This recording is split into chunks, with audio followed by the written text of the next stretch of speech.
Man City ကဒီနှစ်ဘောလုံးညာဒီမှာပေါ့နော်ဒါ Premier League Champion ဖြစ်ရှင်တယ်ဆိုတာတော်တော်ကြီးကိုကျွန်တော်ကတော့ခံစားမိနေတယ်ဒီအသင်းတော်တော်ကြီးကိုဒီနှစ်မှာဒီ club လိုချင်တယ်ဆိုတဲ့ပုံစံမျိုးမှာရှိတယ် Man City မှာကလိုတာတွေရှိတယ်ဟုတ်တယ် Man City မှာကလိုတာတွေရှိပေမဲ့ Man City ကရအောင်လုပ်မယ်ဆိုတဲ့စိတ်နဲ့သွားနေတာကိုကျွန်တော်တို့မြင်ရတယ်ပေါ့နော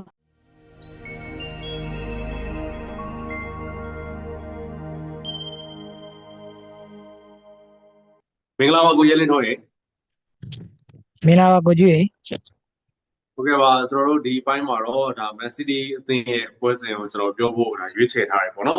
ဒါလက်ရှိမှာ Premier League Champion ဆုအတွက်ဒီ Man City နဲ့ Arsenal ကပြိုင်ပြေးနေကြတော့ကျွန်တော်ဒီနှစ်သင်းအကြောင်းတွေကိုတော့ကျွန်တော်အဓိကထားပြီးတော့ပို့ပြီးတော့ပြောပြနေတယ်ဒီပိုင်းမှာတော့ League နဲ့ Man City ပေါ့နော်ကျွန်တော်တို့ပြောမယ်ဆိုလို့ရှိရင်တော့ဒါ Super Sunday ရဲ့မနက်အစောပိုင်းဒီ12နာရီမှာကစားမယ့်ပွဲစဉ်လေးဖြစ်တယ်အဲ့တော့ကျွန်တော်တို့စီစဉ်ရဲ့ထုံးစံဒီအတိုင်းပါပဲ Ancient League United ဘက်ကနေပြီးတော့เนาะကိုရင်းထွန်းရဲ့အမြင်လေးနဲ့စလိုက်ချင်ပါတယ်လိကလက်ရှိမှာအဆင့်15မှာတော့ရပ်တည်နေတယ်ဒါပေမဲ့တန်းစင်းစော်အနေကတော့လွတ်ကြီးတော့မဟုတ်သေးဘူးပေါ့နော်ဒါပေမဲ့ဒီအသင်းက Premier League မှာဆက်ပြီးတော့ကြံတင့်တယ်လို့ကျွန်တော်ကတော့မြင်တယ်ပေါ့နော်ဘာဖြစ်လို့လဲဆိုတော့သူတို့အသင်းမှာက Premier League level နဲ့ live ဖတ်တဲ့လုံလောက်တဲ့မာကြောမှုတစ်ခုသူတို့မှာရှိတယ်ပြီးတော့ Premier League အသင်းတိုင်းကို challenge တစ်ခုပေါ့နော်ပေးစမ်းနိုင်တဲ့အသင်းလို့ကျွန်တော် league ကိုမြင်တယ်ပေါ့နော်ဒါကြောင့်မို့သူတို့ကို Premier League မှာဆက်ရှိစေခြင်းနဲ့ဆက်ရှိတင့်တဲ့အရေးသွေးတစ်ခုရှိရလို့လည်းကျွန်တော်ကတော့ထင်တယ်နောက်တစ်ခုကျတော့သူတို့ကအမားပြင်ဆင်တဲ့အပိုင်းမှာလည်းကောင်းတယ်ဖက်စီနဲ့ပွဲမှာဆိုရင်ဒီ Between the Lines မှာကိုပါမာကလွတ်လပ်ကစားခွင့်ရခဲ့တယ်အဲ့ပွဲမှာသူတို့တော်တော်လေးခက်ခဲခဲ့တယ်ဒါကိုအဆိုမီလာနဲ့ပွဲကိုကျွန်တော်ပြန်ကြည့်လိုက်တဲ့အခါမှာတက်တိုင်းများဒီအလေကျော်ကိုမဝင်နိုင်အောင်ကာဗာလုပ်ပြီးကစားတယ် high pressing ကိုတင်ပြီးကစားတာကိုကျွန်တော်မြင်ခဲ့ရတယ်ပေါ့နော်ဒါကိုကြည့်ချင်းအဖြစ်ဒီအသင်းကဒီတပွဲပြီးတပွဲပေါ့နော်ပြင်ဆင်လာတဲ့အပိုင်းလေးတွေတိုးသက်လာတဲ့အပိုင်းလေးတွေလည်းမြင်ရတယ်ပေါ့နော်သူတို့အသင်းမှာဆိုရင်ကျွန်တော်သတိထားမိရဲ့ကစားသမားတစ်ယောက်ဆိုတာ Adam Stats ပေါ့နော်ဂျာမန်ကွန်းနယ်ကစားသမားဂျာမနီကွန်းနယ်ကစားသမားပေါ့နော်ဒီကွန်းနယ်လူကတိုက်စစ်နဲ့ခံစစ်နဲ့ကိုမျက်နှာတတကစားနိုင်ပြန်ရှိတယ်အကြီးကတော့ဒီ press လုပ်တဲ့အပိုင်းမှာကောင်းတယ်စံတစ်ခုရှိတယ်ဘယ်အချိန်မှာဒီဘယ်ဘောလုံးကဘယ်လိုထွက်လာနိုင်လဲအဲ့ဒီအချိန်မှာသူကဘယ်လိုလိုက်အောင်လဲဆိုတော့သိတယ်ပြီးတော့ဘောလုံးနောက်ကိုလိုက်ကစားပေးခြင်းစိတ်ပြင်းပြတဲ့ကွန်းနယ်လူလို့ကျွန်တော်ကတော့မြင်တယ်ဒီကွန်းနယ်လူလေးမစိုးဘူးလို့ကျွန်တော်ကတော့ထင်တယ်ဗျလိကကြတော့မာကျောမှုပေါ့နော်မာကျောမှုဆိုတာအတင်းကြီးနဲ့တွေ့တဲ့အခါမှာသူတို့ကပို့ပြီးတော့မာကျောတယ်လို့ကျွန်တော်ကတော့မြင်တယ်နောက်တစ်ချက်ကတော့သူတို့ရဲ့အိမ်ကွင်းအားသည်ဒီပီးမီးယားလိမှာဆိုရင်တော့ကောင်းတဲ့အထဲမှာတော့ပါတယ်ဒီအတင်းကြီးတော်များများကလိရဲ့အိမ်ကွင်းမှာသွားကစားရတာကတော်တော်လေးကိုမလွယ်ဘူးရလောက်ကောင်းတစ်ခုရဖို့အတွက်ရုန်းကန်ရတာမျိုးကျွန်တော်တို့တောက်လျှောက်မြင်ခဲ့ရတယ်ပေါ့နော်တစ်ဖက်မှာပြန်ပြီးကြည့်မယ်ဆိုရင်လိအသင်းကိုတက်တောင့်တတာကစားနိုင်တဲ့ရှိတဲ့အသင်းကအသင်းကြီးတွေထဲမှာဆိုရင်အာဆင်နယ်အသင်းလောက်ပဲရှိတယ်။ကျွန်တော်အသင်းတိုင်းကလိနဲ့တွေ့ရင်ရုန်းကန်ရတာကိုကျွန်တော်တို့မြင်ရတယ်။အခုလည်းဒီ Man City အသင်းကိုပထမပိုင်းမှာသူတို့ကထိန်းကန်တယ်။ဒုတိယပိုင်းမှာသူတို့ high pressing ကိုတင်ပြီးကစားမယ်ဆိုရင်သူတို့လိုချင်တဲ့ရလဒ်တစ်ခုကိုတော့အိမ်ကွင်းမှာရအောင်ယူလို့ရမယ်လို့တော့ကျွန်တော်ကတော့ထင်ပါတယ်။ဟုတ်ကဲ့ပါကျွန်တော်ဘောနော်ဒါ Leeds United အသင်းကတော့ကျွန်တော်နဲ့ကိုရဲထွန်းနဲ့အမြင်တူပါတယ်ဒါတမ်မဆင်သင်းနဲ့အသင်းပေါ့နော်ကျွန်တော်ဒီလိုမျိုးပြောချင်တယ်ဒါပေမဲ့ဒီအသင်းကတန်းစင်း PR တော့ရှိနေသေးတယ်ဗျအရင်ကြီးတော့အမှတ်ကွာသေးတာမဟုတ်ဘူးဒါပေမဲ့ပေါ့နော်ဒါပေမဲ့လို့ပဲထပ်ပြီးတော့ပြောရမှာပဲလက်ရှိသူတို့သွားနေတဲ့ခြေစွမ်းအတိုင်းပဲသွားမယ်ဆိုလို့ရှိရင်တော့ Premier League မှာ Leeds United ကကျွန်တော်ကြံခဲ့မဲ့အသင်းလို့ပဲဒါကျွန်တော်ကတော့ပြောချင်ပါတယ်ပေါ့နော်အဲ့တော့လက်ရှိခြေစွမ်းကိုကြည့်မယ်ဆိုလို့ရှိရင်တော့အခုလက်ရှိခြေစွမ်းကတော့တော်တော်လေးကိုကောင်းနေတယ်နောက်တစ်ခုကအတက်ဘက်ကိုရောက်နေတယ်လို့ပြောလို့ရတယ်Leeds United ကနောက်ဆုံးကစားထားတဲ့ဒီပေါ့နော်ကျွန်တော်ပြိုင်ပွဲဆုံးပေါ့နော်ဒီ10ပွဲမှာဆိုလို့ရှိရင်ရှုံးပွဲတစ်ပွဲပဲရှိတယ်ဒါ Leeds United လိုမျိုးအသင်းအတွက်ပေါ့နော်တော်တော်ကောင်းတဲ့ချက်တစ်ခုလို့ကြားတဲ့တစ်ခုလို့ကျွန်တော်တို့ပြောလို့ရတယ်နောက်တစ်ခုကဒီအသင်းကနော်ကျွန်တော်တို့ဒီဟောပေါ့ FA Block မှာဆိုလို့ရှိရင်လည်းတဆင့်ပြီးတဆင့်အပေါ်ရောက်လာတဲ့အခါမှာဆိုဘလာတစ်လုံးမျှော်လင့်ချက်ကလည်းဘယ်လိုပဲဖြစ်ပါသူ့မှာရှိနေတယ်ပေါ့နော်Leeds United အသင်းကနောက်ဆုံးကစားထားတဲ့ဒီ Premier League နှစ်ပွဲမှာဆိုလို့ရှိရင်ဒီ Chelsea နဲ့ Villa နဲ့ကိုတည်ရကစားထားတာကိုကျွန်တော်တို့တွေ့ရတယ်ဒီစွမ်းဆောင်ရည်ကတကယ်လို့ကောင်းတယ်လို့ကျွန်တော်တို့ပြောလို့ရတယ်ဘာဖြစ်လို့လဲဆိုတော့ Chelsea ရော Villa ရောပေါ့ဗျာဒီနှစ်သင်းလုံးကဒီနှစ်ဘောလုံးရပြီးမှ Champions League ဝင်ခွင့်ရဖို့စ조사နေတဲ့အသင်းတွေဒီလိုမျိုးအသင်းကိုတန်းစင်း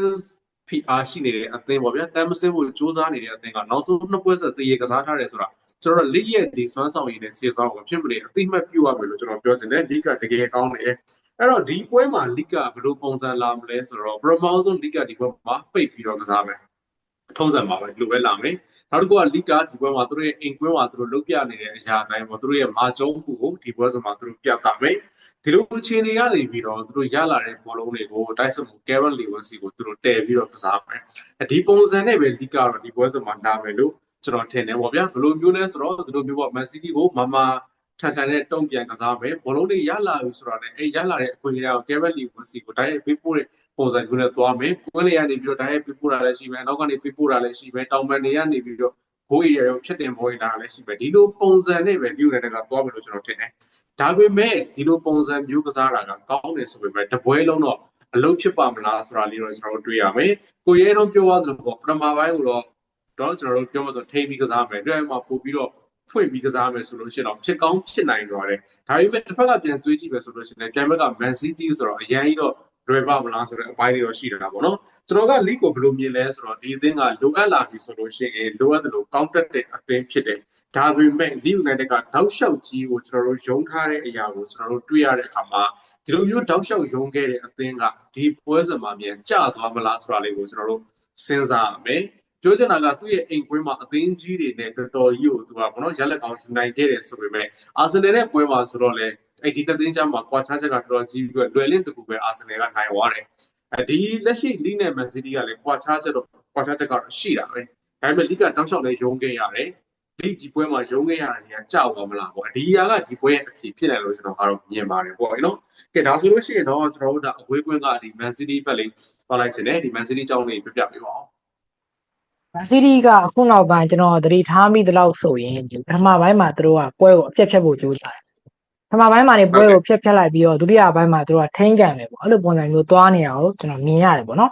်ဟုတ်ဒီသူတို့သွားနေတဲ့တက်စစ်2ယောက်ပေါ့နော်တက်စစ်ကစားမ2ယောက်ရှေ့ကိုတင်တဲ့ကစားကွက်က Man City နဲ့တော်တော်လေးကိုမှလိုက်ဖက်တယ်အဓိကတော့ဒီစီမန်ညိုတို့ဟာလန်တို့လိုမျိုးပောက်ကွဲအားကောင်းတယ်ဒရိုက်ဆန်တဲ့ကစားမတွေရှိနေတာကလည်းအားတာချက်လို့ကျွန်တော်မြင်တယ်စီမန်ညိုဆိုလည်းတောင်ပံမှာထားလို့လည်းရသလိုရှေ့ကတက်စစ်ကစားမ2ယောက်နေရာမှာလည်းထားလို့ရတာကိုကျွန်တော်တို့တွေ့ရတယ်ပေါ့နော်ဒါပေမဲ့လည်းဒီ Man City မှာကအားနည်းချက်ကဘယ်လိုလဲဆိုတော့ဘောလုံးမရှိတဲ့အချိန်မှာကွင်းလယ်မှာပေါ့နော်ရိုဒရီကိုကူညီမဲ့လူတယောက်လိုတယ်ဆိုတဲ့အားနည်းချက်ကိုတော့ကျွန်တော်အခုလက်ဒီခံစားနေရတော့မယ်ဟိုရိုင်းလေးဒီတက်စစ်လိုက်ပါတဲ့အပိုင်းမှာကောင်းတယ်ဒါပေမဲ့လည်းခံစစ်ပြန်ပြီးတော့ကူတဲ့ပိုင်းကြည့်တဲ့အပိုင်းမှာတော့သူ့အနေနဲ့လိုအပ်ချက်တွေတော့ရှိသေးတယ်ဒါကလည်းသူ့ရဲ့အသက်အရွယ်ရတော့ဒါကတိုးတက်လာမယ့်အပိုင်းတွေလို့တော့ကျွန်တော်ကတော့ဒီမြင်နေပေါ့နော်မက်ဆီနဲ့ပတ်သက်ပြီးတော့ဒီတက်စစ်ကစားမ2ယောက်သွားတဲ့ပုံစံမှာဆိုရင်အဓိကအခရာကျတဲ့ကစားသမားတော့ကျွန်တော်တို့ဟာလန်လို့ပဲထင်ဟာလန်လို့ကစားသမားတယောက်ရှိနေတာကလည်းဂွာဒီယိုလာကအခုလက်ရှိမတာမှာခေါင်းသလုံးပို့ပြီးတာစီလို့ကျွန်တော်ကတော့မြင်တယ်။ဘာဖြစ်လို့လဲဆိုတော့ဟာလန်ဒီပြေးထွက်တာကြီးလည်းကောင်းတယ်ပြီးတော့ဘောလုံးပြန်ပြီးဆင်ပေးတာကြီးသူ့ body ကိုခု့ body နဲ့ဘောလုံးကိုကာထားပြီးတော့ယူသွားတာမျိုးတွေကောင်းသူစီကနေဘောလုံးလုရတာခက်တယ်။နောက်တစ်ချက်ကလည်းဘယ်လိုလဲဆိုတော့သူ့ကိုဘောလုံးလှမ်းတင်ပေးလိုက်မယ်သူကပြန်ပြီးတော့ link up ပြန်ချိတ်ပြီးသွားတာမျိုးလည်းကောင်းတယ်။ဘယ်လိုပြောရမလဲဆိုတော့ဒီသူကတစ်ဖက်ရဲ့ခံစစ်ကိုပြေးထွက်တာလည်းကောင်းတယ်လို့သူ့ကြောင့်လည်းတစ်ဖက်ကကစားသမားတယောက်ပေါ့နော်သူ့ရဲ့အသင်းပေါ်ကပြေးထွက်တာလည်းအဆင်ပြေတယ်ဒါကြောင့်မို့သူ့ရဲ့ဒီဟာလန်ရှိနေခြင်းကဘာဒီယိုလာရဲ့လက်ရှိမီတာပါခေါင်းသလုံးမြင့်စေတဲ့အချက်လို့ကျွန်တော်ကတော့ဒီမြင်နေပေါ့နော်အဓိကတော့ဒီဟာလန်နဲ့စီမန်ညိုပဲတွဲပလားဟာလန်နဲ့မာရှ်ပွတ်နဲ့ပဲတွဲပလားသိကြတယ်ဟာလန်နဲ့တွဲဖက်ကစားသမားကကောင်းပါပဲဒါဒီလိုချင်းမျိုးဖြစ်လာတော့ကျွန်တော်မြင်ရတယ်အရင်ကဆိုရင်ဟာလန်ဒီဘောလုံးစောက်ပြီးတော့ကစားတဲ့ပတ်စင်မှုတယောက်ပေါ့နော်ဒါကတော့ဒီမန်စီးတီးရောက်လာတဲ့အခါမှာကျွန်တော်ဒါကိုမြင်ရတယ်နောက်ပိုင်းမှာတော့သူဒီတဖြည်းဖြည်း upgrade ဖြစ်လာလိုက်တာမှာအခုဆိုတော်တော်လေးကိုမှ complete ပေါ့နော်အဲ့လောက်နီးပါးလောက်ထိကိုဖြစ်လာတယ်လို့တော့ကျွန်တော်ကတော့ဒီခံစားရတယ်ပေါ့နော် Leeds United ကကြတော့ဒီ high pressing ကောင်းတယ် high pressing ကောင်းတာကြောင့် pressing ကိုတင်ပြီးကစားတဲ့ကောင်တော်တော်လေးကောင်းတယ်တောင်းစီတယ်အဲ့တော့ Guardiola ရဲ့ Man City ဒီလီဗာပူးနဲ့ပွဲရကစားပုံရဆိုရင်တော့ pressing အရန်ကောင်းတဲ့အခါမှာနည်းလေးပြတာမျိုးတွေတော့ရှိတယ်ဒါပေမဲ့လည်းစိုးရင်သာရှိလားဆိုတော့အရင်ကစိုးရင်သာတော့မဟုတ်ဘူးဘာဖြစ်လို့လဲဆိုတော့တို့ဒီ direct ကန်တင်ပြီးတော့ second wall ပြန်သွားတဲ့ပုံစံမျိုးကလည်းမာစီးတီးကအခုချိန်မှာတော်တော်လေးကိုကြည်ကြည်ညက်ညက်ကြီးကစားပြနေတာမျိုးတွေရှိနေတာကြောင့်ကျွန်တော်ကတော့ဒီချန်ပီယံပြီးလမ်းကြောင်းပေါ့နော်အဲ့ဒီအနေထားမျိုးမှာတော့မာစီးတီးကအမှားခံမှာမဟုတ်ဘူးလို့တော့ကျွန်တော်ထင်ပါတယ်ကျွန်တော်တို့ဒီပေါ့နော်ဒီ Man City ကိုပြောမယ်ဆိုလို့ရှိရင်တော့ Man City ကဒီနှစ်ဘောလုံးရနေမှာပေါ့နော်ဒါ Premier League Champion ဖြစ်ရှင်တယ်ဆိုတာတော်တော်ကြီးကိုကျွန်တော်ကတော့ခံစားမိနေတယ်ဒီသင်းတော်တော်ကြီးကိုဒီနှစ်မှာဒီ cloud လိုချင်တယ်ဆိုတဲ့ပုံစံမျိုးမှာရှိတယ်ဒီအရာက Newcastle နဲ့ပွဲမှာပို့ပြီးတော့ပေါ်လွင်တယ်ဗျာ Newcastle နဲ့ပွဲမှာဒီချက်ကပို့ပြီးတော့ပေါ်လွင်တယ်နောက်တစ်ခုထပ်ပြောရမယ်ဆိုလို့ရှိရင်တော့ Man City မှာကလိုတာတွေရှိတယ်ဟုတ်တယ် Man City မှာကလိုတာတွေရှိပေမဲ့ Man City ကရအောင်လုပ်မယ်ဆိုတဲ့စိတ်နဲ့သွားနေတာကိုကျွန်တော်တို့မြင်ရတယ်ပေါ့နော်ဒီအရာကဒီလိုမျိုးအမပေးချန်ပီယံဆုကိုလိုချင်တဲ့အသင်းတွေနဲ့ဒီအရာကလည်းကောင်းတဲ့အရာတစ်ခုလို့ကျွန်တော်ကတော့မြင်တယ်Man City ကိုပြောမယ်ဆိုလို့ရှိရင်ဘယ်လိုမျိုးအနေထားတစ်ခုအားသာ ချက်ရှိလဲဆိုတော့ကွဲလေတိုက်စစ်ကစားသမားကောင်းတွေဒီအသင်းမှာတော်တော်များတယ်အဲ့ဒီကွဲလေတိုက်စစ်ကစားသမားကောင်းတွေကိုဒီပြဂွာဒီယိုလာကလည်းလူလူမျိုးလှည့်ပြီးတော့သုံးနေတာလေးတွေ့ရတဲ့အခါမှာလေဘယ်လိုပြောလဲဆိုတော့ဒီယာကပွဲစဉ်တွေအများကြီးကစားဖို့ကြံသေးတဲ့ Man City အတွက်ဒီလှည့်ပြီးတော့သွားတဲ့ပုံစံလေးက Man City ရဲ့အားသာချက်တစ်ခုလို့ကျွန်တော်ကတော့မြင်တယ်နောက်တစ်ခုကကိုရဲနှုံးပြောရတဲ့ဘောနော် Man City အသင်းလက်ရှိသွားနေတဲ့ကစားကွက်ပေါ့နော်တိုက်စစ်မှုနှစ်ယောက်ကိုအရှိမတင်ပြီးတော့ကစားကွက်အနေထားကိုပြောမယ်ဆိုရင် Man City အသင်းမှာပွဲထိန်းတဲ့ကစားသမားကကွင်းလေတက်တဲ့ကနေပြီးတော့ကျွန်တော်တို့ဘောနော်အလေတက်တဲ့ကနေပြီးတော့ပေါ့ပြောမယ်ဆိုလို့ရှိရင်ဒါက Rosary ကထိန်းထားတယ်ဗျာအခုဆိုလို့ရှိရင်ဒီကစားကွက်ရဲ့တောင်နယ်နှစ်ဖက်မှာကျွန်တော်ဘောနော် win နှစ်ဖက်ပေါ့ဒီလိုပဲပြောရမယ် Orally နဲ့ Semenyo နဲ့ရှိတာကိုကျွန်တော်တို့တွေ့ရတယ်ပေါ့နော်အဲ့ဒီနေရာမှာဘာဖြစ်သွားလဲဆိုတော့ဒီကစားသမားနှစ်ယောက်စလုံးကလောအားလုံးကောင်းတဲ့ကစားသမားတွေဖြစ်တယ်တိုက်စစ်ခိုက်ပါသွားတာလည်းကောင်းတယ်ဒီလိုမျိုးပဲကိုယ့်အသင်းကခံစစ်ဖြစ်သွားတဲ့ခါမှာလည်းသူတို့ကပြန်ပြီးတော့ဆင်းနိုင်တဲ့ကစားသမားတွေဖြစ်တယ်ဗျာအဲ့တော့သူတို့ပြန်ပြီးတော့ခံစစ်ကိုပြန်ပြီးဆင်းနိုင်တဲ့အနေအထားမျိုးမှာ Rosary အတွက်အများကြီးအထောက်အကူဖြစ်သွားတယ်ဆိုတော့ခံစားရတယ်အရင်တော့ဆိုလို့ရှိရင်ဒီနေရာမှာပြောမယ်ဆိုလို့ရှိရင် Man City ကပြန်ပြီးမဆင်းတဲ့အခါမှာနောက်တန်းလည်းအားနေတဲ့အခါမှာဒီပေါ်တော့ကွင်းလယ်မှာပေါ့ Rosary ကြောင့်တဲ့အသင်းကိုထိန်းကျောင်းဖို့မှာတော်တော်လေးအခက်အခဲဖြစ်တယ်ဒါပေမဲ့လက်ရှိမှာဒီတယောက်ရဲ့ကျွန်တော်တို့အတက်အဆင်းကစားပုံကြောင့် Rosary ကနည်းနည်းလေးပို့ပြီးတော့လွယ်လာတယ်လို့ကျွန်တော်ထင်တယ်နောက်တစ်ခုက Rosary ရှိတယ်အဲ့ဘေးနားနှစ်ယောက်ကလည်းအတက်အဆင်းကောင်းကောင်းလေးကစားနိုင်တဲ့အနေအထားမျိုးမှာဘာနာဒိုဆေးဘာကလည်းကျွန်တော်တို့ပို့ပြီးတော့အရင်ကထက်အားကိုးလာရတယ်ဆိုတော့ပုံစံမျိုးလေးအခုနောက်ပိုင်းပွဲမှာကျွန်တော်တို့မြင်လာရတယ်ပေါ့နော်ဒီအချိန်မှာတိုက်စစ်မှာဟာလန်ရှိတယ်နောက်တစ်ခုကျွန်တော်တို့ပြောမယ်ဆိုလို့ရှိရင်ပေါ့နော်အားမို့ရှိမယ်ဒီနှစ်ယောက်စလုံးကလည်းတော့လုံးဝလွတ်ပေးလို့မရဘူးဆိုတော့အခြေအနေမျိုးမှာဒီ Man City ကို Guardiola ရဲ့အမြဲတမ်းပြောင်းလဲမှုတွေထဲမှာပေါ့နော်ဒီပြောင်းလဲမှုတစ်ခုကပို့ပြီးတော့မိုက်တယ်လို့ကျွန်တော်ကခံစားရတယ်ဒီ4-1-4-1ကစားတော့ပုံစံတဲ့လက်ရှိပုံစံကျွန်တော်ပို့ပြီးတော့ကြိုက်တယ်ကျွန်တော်တို့ဒီလိုကစားကွက်နဲ့ပတ်သက်ပြီးတော့ဒီလိုပုံစံရှိတယ်ပေါ့နော်အဲ့တော့ဒီယာစီမှာကကျွန်တော်ကဘယ်လိုမျိုး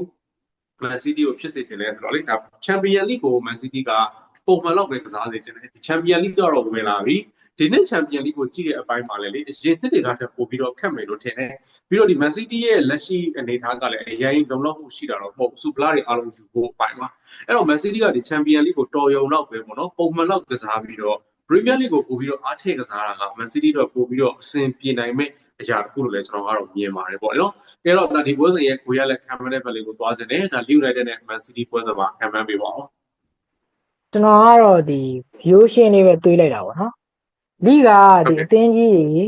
ဒီဇယားပေါ်လာအသင်းတွေနဲ့တွေ့တဲ့အခါမှာသူကအယောင်တင်ငင်တော့ကြည့်တယ်အဲ့ဒီအသင်းတွေကလိနဲ့တွေ့ရင်မနိုင်ဘူးဆိုတဲ့ပုံစံမျိုးလေးဖြစ်နေတယ်ပေါ့နော်ဒါကြောင့်မို့ဒီတစ်ခါမှာတော့ Man City ကလိကိုနိုင်မယ်နှစ်ကိုဂိုးဖြစ်ရတဲ့ကြားလဲလောက်နဲ့နိုင်သွားမယ်လို့ကျွန်တော်ခန့်မှန်းလိုက်ပါတယ်ဟုတ်ကဲ့ပါကိုရဲနဲ့ကျွန်တော်လည်းအမြင်တူပါတယ်ကျွန်တော်လည်း Man City ပဲကြိုက်တယ်ဒီလိုမျိုးပွဲမျိုးမှာ Man City နိုင်တဲ့တယ်ပေါ့နော်ဒါ League ကလည်းကောင်းတဲ့အသင်းကြီးတွေကိုခံကန်တာကောင်းတဲ့အသင်းဆိုပေမဲ့ League နဲ့ Man City ပေါ့ဒီပေါ်ကကျွန်တော်ပြောမယ်ဆိုဒီ Man City ရဲ့ Leeds United ပွဲစဉ်ကပွဲချောင်တဲ့ပွဲတစ်ပွဲပဲကျွန်တော်ဒီလိုပြောရမယ်အဲဒီပွဲချောင်တဲ့ပွဲမှာရမှတ်ပြည့်မယူနိုင်ဘူးဆိုလို့ရှိရင်တော့ Premier League Champion ဆုကိုပေါ့နော်မယူသေးတော့လို့ပဲပြောရမယ်ဘယ်လိုပဲဖြစ် Leeds ဆိုတာကျွန်တော်တို့ကတော့ Man City အတွက်ပွဲချောင်တဲ့အသင်းလိုပဲကျွန်တော်မြင်တယ်ဒါပေမဲ့ကျွန်တော်ကတော့ဒီဘောနော်နှစ်သင်းပေါင်းသွင်းကို3ဂိုးလောက်တော့ရှိမယ် Man City ကတ်နိုင်တဲ့အရာလေးများဖြစ်မလားတော့တွေးမိတယ်ပေါ့နော်အဲ့တော့ကျွန်တော်ကတော့ဒီပွဲစဉ်မှာ Leeds United ကိုပေါ့နော်ဒီ Man City ကအဝေးကွင်းမှာ2ဂိုး1ဂိုးနဲ့နိုင်သွားမယ်လို့ကျွန်တော်ကတော့ခံမှန်းထားပါတယ်အဲ့တော့ကျွန်တော်ရဲ့ဒါဒီဘိုင်းကတော့ဒီတော့ပါပဲပေါ့နော်ကျွန်တော်တို့အချိန်တစ်ခုပေးပြီးတော့ဆွေးနွေးသုံးသပ်ပေးခဲ့တဲ့ကိုရဲတဲ့တော့ကိုကျေးဇူးတင်ပါတယ်ကျေးဇူးပေးခဲ့ကြတဲ့ပရိသတ်တွေကိုလည်းကျေးဇူးတင်ပါတယ်ဒီဘိုင်းကိုတော့ဒီနေရာမှာပဲကျွန်တော်မယ်လို့ပြောချင်ပါတယ်ဗျာကျေးဇူးတင်ပါတယ်